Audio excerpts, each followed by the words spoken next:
बिस्मिल्लाहिर्रहमानिर्रहीम। अस्सलाम वालेकुम डियर स्टूडेंट्स हमने स्टार्ट किया 10th class physics chapter 13 sound, new book 2026। आज हमारे पास लेक्चर नंबर 1 है। अब देखते हैं व्हाट इज साउंड, साउंड है क्या। और जो आज हमने टॉपिक देखना है वो है प्रोडक्शन ऑफ साउंड, कि साउंड को प्रोड्यूस कैसे करते हैं।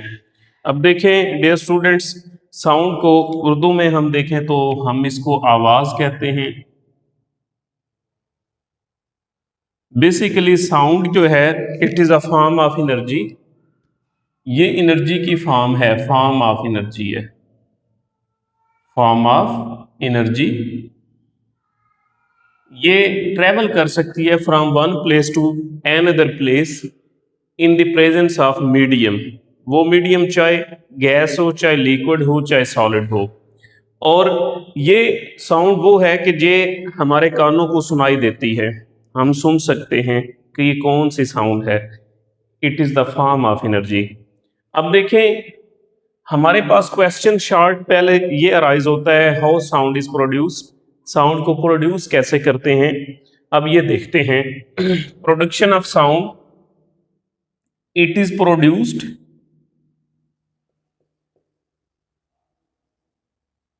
Through vibrating bodies, through vibrating bodies. ये कहाँ से प्रोड्यूस होती है? Through vibrating bodies. कि अगर कोई बॉडी वाइब्रेट करता है तो क्या प्रोड्यूस होती है? साउंड प्रोड्यूस होती है। वो कैसे वाइब्रेट करता है? फॉर एग्जांपल आपके पास एक ड्रम था, आपने क्या किया, इस ड्रम की सरफेस के ऊपर एक स्टिक थी आपके पास, वो आपने मारी। जब आपने स्टिक मारी इस ड्रम की सरफेस के ऊपर तो ये इसकी जो सरफेस है, ये इसका जो डायफ्राम है, इसमें वाइब्रेशन प्रोड्यूस हुई ऊपर नीचे। इसने वाइब्रेट किया, वाइब्रेशन प्रोड्यूस हुई। उस वाइब्रेशन की वजह से क्या हुआ, इसके इर्द गिर्द जितनी एयर थी, इस सारी एयर ने भी क्या किया, वाइब्रेट किया। अब ये एयर के पार्टिकल्स जब वाइब्रेट करते हैं तो वो ये वाइब्रेशन की वजह से हमारे कानों तक जब वाइब्रेशन पहुंचती है तो हम देखते हैं कि कोई किसी जगह पे साउंड प्रोड्यूस हुई है। तो साबित क्या हुआ कि sound it is produce through vibrating bodies. ये किन से प्रोड्यूस होती है? वाइब्रेटिंग बॉडीज से प्रोड्यूस होती है साउंड। अब देखें नेक्स्ट हमारे पास इसकी कुछ एग्जांपल्स हैं। अगर एग्जांपल की बात करें तो डिफरेंट मटेरियल से भी साउंड प्रोड्यूस होती है, बायोलॉजिकल ऑर्गन से भी साउंड प्रोड्यूस होती है। अब डिफरेंट मटेरियल्स हमारे पास ड्रम है, ड्रम के सरफेस के ऊपर स्टिक मारे तो साउंड प्रोड्यूस होगी। गिटार है, आप इसकी जो स्ट्रिंग है उसको प्लग करते हैं, उसको खींचते हैं तो उससे भी क्या प्रोड्यूस होती है? साउंड प्रोड्यूस होती है। आगे हमारे पास ट्यूनिंग फोर्क है। ट्यूनिंग फोर्क ये आपको नजर आ रहा है, इसके दो लिम्स होते हैं और यहाँ पे इसके हैंडल लगा होता है जिससे हम पकड़ सकते हैं, और इसको हम किसी भी दीवार के साथ या हैमर के साथ मारें तो ये वाले जो क्लिंग्स हैं ये आगे पीछे क्या करते हैं? वाइब्रेट करते हैं। जब ये आगे पीछे वाइब्रेट करते हैं तो उससे क्या प्रोड्यूस होती है? साउंड प्रोड्यूस होती है। तो ये बोर्ड के पेपर में क्वेश्चन भी आता है, what is tuning fork? Tuning fork is an instrument which is used to produce particular sound in laboratory. Laboratory के अंदर एक खास किस्म की साउंड प्रोड्यूस करने के लिए हम किस चीज को यूज करते हैं? ट्यूनिंग फोर्क को। अब देखते हैं बायोलॉजिकल ऑर्गन से साउंड कैसे प्रोड्यूस होती है। बायोलॉजिकल ऑर्गन्स में हमारे पास हार्ट है, वोकल कॉर्ड्स हैं, लंग्स हैं, ये सारी चीजें साउंड प्रोड्यूस करती हैं। अब वोकल कॉर्ड्स क्या हैं? ये सामने वोकल कॉर्ड्स हैं। आपके लंग्स में से एयर जब ऊपर आती है तो इन लंग्स में जो वोकल कॉर्ड्स हैं उनके उनके अंदर वाइब्रेशन प्रोड्यूस करती हैं। जब ये वोकल कॉर्ड्स वाइब्रेट होते हैं तो क्या प्रोड्यूस होती है? साउंड, जिससे हम बोल रहे हैं, जैसे मेरी आप आवाज सुन रहे हैं। तो इसी तरह जो हार्ट है, हार्ट भी जब वाइब्रेट करता है, धड़कता है तो साउंड प्रोड्यूस होती है। तो लंग्स की भी ये क्या होती है? साउंड होती है।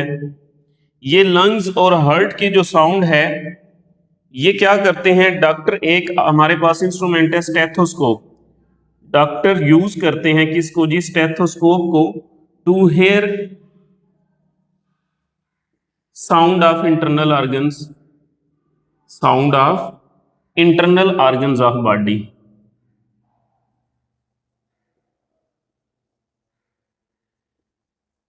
बॉडी के इंटरनल ऑर्गन्स की साउंड को सुनने के लिए डॉक्टर क्या यूज करते हैं? स्टेथोस्कोप यूज करते हैं। तो डियर स्टूडेंट्स, नेक्स्ट हम चलते हैं। हमारे पास ये हमने देख लिया प्रोडक्शन ऑफ साउंड के साउंड कैसे प्रोड्यूस होती है।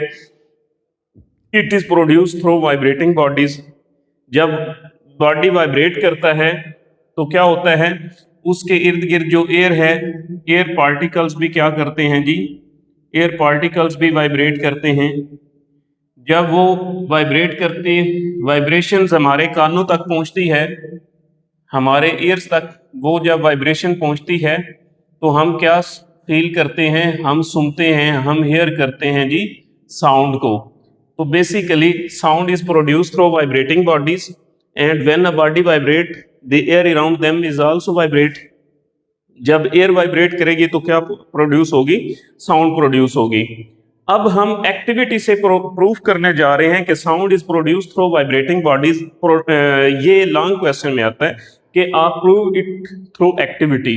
आप एक सरगर्मी से साबित करें कि साउंड जो है वो वाइब्रेटिंग बॉडी से ही प्रोड्यूस होती है। तो इसके लिए हम देखते हैं, हमारे पास ये ट्यूनिंग फोर्क था।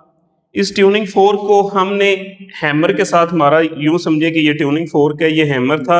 हैमर के साथ इस तरह मारा। हैमर के साथ मारने के बाद आपने अपने कान के करीब इसको किया तो आप इस एक पार्टिकुलर साउंड जो है वो सुन रहे हैं, एक पार्टिकुलर साउंड सुनते हैं। तो वो अब देखें आप, ये जो लिम्स है ना, ये लिम्स वाइब्रेट कर रहे होंगे। लिम्स जब वाइब्रेट करेगा आगे पीछे इस तरह, यहां तक ये लिम्ब वाइब्रेट करता हुआ आएगा, इधर से यहां तक ये लिम्ब वाइब्रेट करता हुआ आएगा।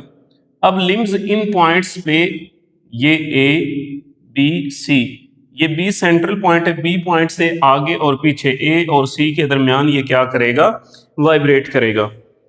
लेकिन ये लिम्ब की वाइब्रेशन हमें नजर इतनी ज्यादा नहीं आएगी, बड़ी स्पीड से ये वाइब्रेट कर रहा होता है। तो आप क्या करते हैं, एक ये बाल लटकाया हुआ है मैंने, इस बाल के करीब आप इसको लेके जाते हैं। जब बाल के करीब लेके जाते हैं तो जब ये बाल से टकराता है, ये स्ट्रिंग के साथ बाल हमने लटकाया हुआ था, तो जब ये बाल से, ये बी पॉइंट पे था, बी से जब ये सी की तरफ जाएगा तो बाल को क्या करेगा, पुश करेगा, आगे टकराएगा बाल से। जब बाल से टकराएगा तो क्या होगा, बाल पीछे चला जाएगा। फिर जब दोबारा आप देखेंगे कि इसने सी से बी की तरफ आना है और बी से ए की तरफ आना है। जब ये सी से बी की तरफ और बी से ए की तरफ आएगा तो ये दोबारा बाल इसी तरफ जानब क्या करेगा, मूव करेगा। फिर जब दोबारा इस जानब जाएगा तो दोबारा टकराएगा। तो इससे क्या हुआ कि हमें तो नहीं पता चल रहा था ट्यूनिंग फोर्क वाइब्रेट कर रहा है या नहीं कर रहा, लेकिन जब हमने एक्टिविटी के साथ देखा कि ये तो बाल को आगे पीछे भी मूव करवा रहा है, इट मीन जो हमारा ट्यूनिंग फोर्क है इसका जो लिम्ब है ये वाइब्रेट कर रहा है। तो इसी वजह से हमारे पास जो साउंड है वो क्यों कहाँ से प्रोड्यूस होती है, sound is produce through vibrating bodies. एक आपके पास ये है। दूसरा आपके पास ये केस है कि आपके पास पानी का एक गिलास है या पानी का एक टब ले लें, इसमें पानी आपने रखा हुआ है, ट्यूनिंग फोर्क को इसी तरह आपने हैमर के साथ मारा और इसमें वाइब्रेशन प्रोड्यूस हुई। वाइब्रेशन प्रोड्यूस होते ही साथ ही आपने इसमें डिप किया इसको, ट्यूनिंग फोर्क को। जब आपने ट्यूनिंग फोर्क को इसके अंदर डिप किया, ट्यूनिंग फोर्क वाइब्रेट कर रहा था, तो इससे क्या होगा, तो ये जो वाटर है वाटर बाहर की जानब गिरेगा, वाटर स्प्लैशेस आउट, वाटर बाहर की जानब गिरेगा। तो इससे क्या साबित होता है इन दोनों एक्टिविटी से कि sound is produce through vibrating bodies. Dear students, आज का लेक्चर कंप्लीट हुआ है, नेक्स्ट मिलते हैं अगले लेक्चर में।